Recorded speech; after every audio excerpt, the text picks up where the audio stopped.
Hello students, we're talking today about reactants and products. All ties in with our overall theme of chemical reactions, law of conservation of mass, chemical bonding, chemical symbols, all that good stuff. We're going to focus right now on reactants and products. This is a quick review lesson to help you out studying for your next test. This is back from our bell work on December 5th, 2012.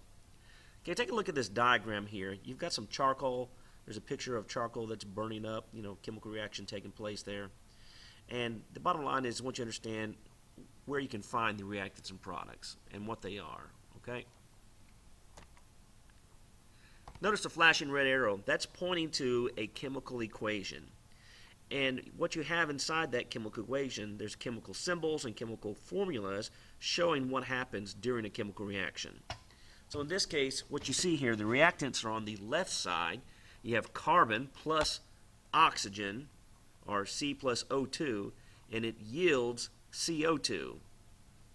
That arrow sign is called a yield sign. It's kind of like an equal sign in math, but it's telling you that this is definitely a chemical reaction.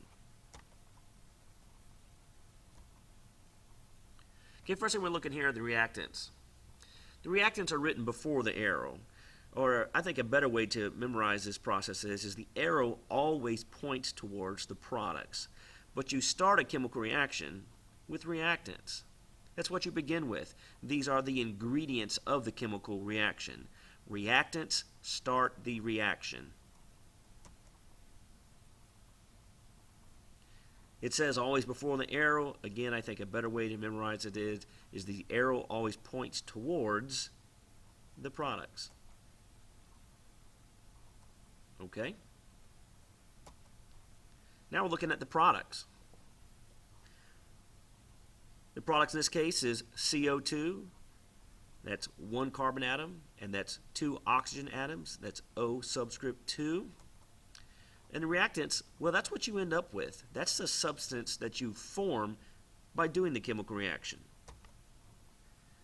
Notes say that it's always written after the arrow. Again, I think the best way to memorize this is the arrow always points towards the products. All right.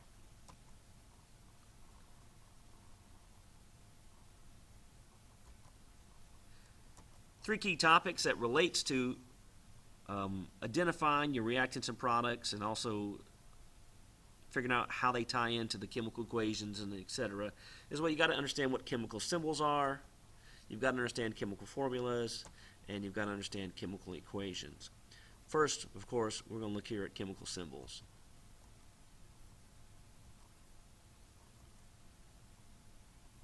Well, capital H represents the element hydrogen, and that's the chemical symbol for hydrogen.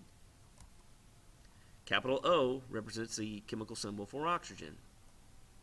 The key thing to remember when we're talking about chemical symbols, it's always going to start with a capital letter. It may be one capital letter with some lowercase letters afterwards, but each new element is going to be always represented by a capital letter, and that's important.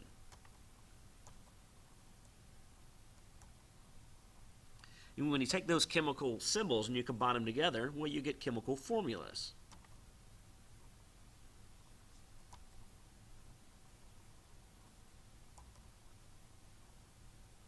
For instance, when you got that capital H from hydrogen and that capital O for oxygen, if you combine those together in a chemical reaction, well, here's how it's going to work out. You're going to get the chemical formula H2O, or capital H subscript 2O, but most of the time we just call it H2O. All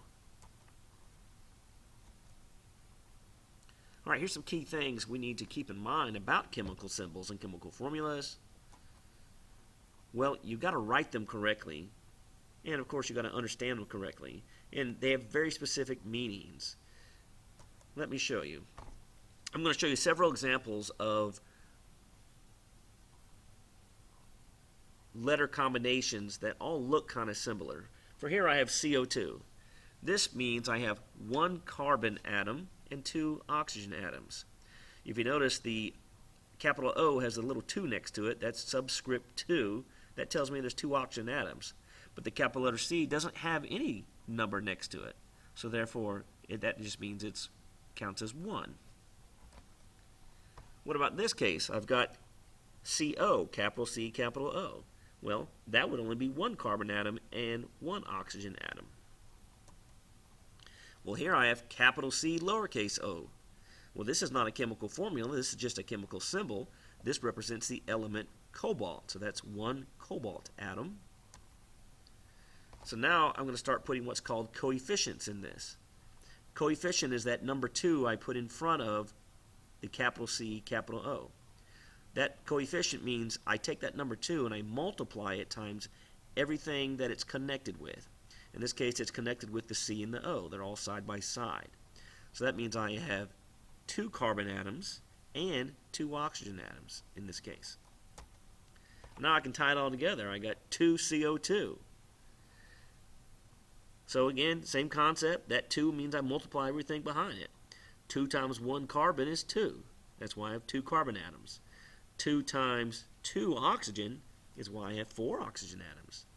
So you can see why this could get confusing, because I have 1, 2, 3, 4, 5 letter number combinations, and they all look kind of similar, but they have each very different specific meanings. And you'll see these on the reactant side and or on the product side of chemical reactions, chemical equations rather. Okay, when you take those chemical formulas and chemical symbols together, combine them, then you're going to get chemical equations.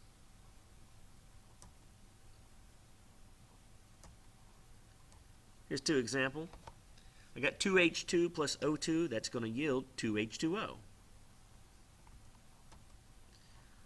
Or I got 2Na plus Cl2, that's going to yield 2NaCl. And that's actually sodium and chlorine, bringing us sodium chloride, also known as table salt. Okay, this concludes our brief review on reactants and products. Just want you to keep in mind that the reactants are what you start this thing with, and the products are what you end up with, and that the arrow always points towards the products.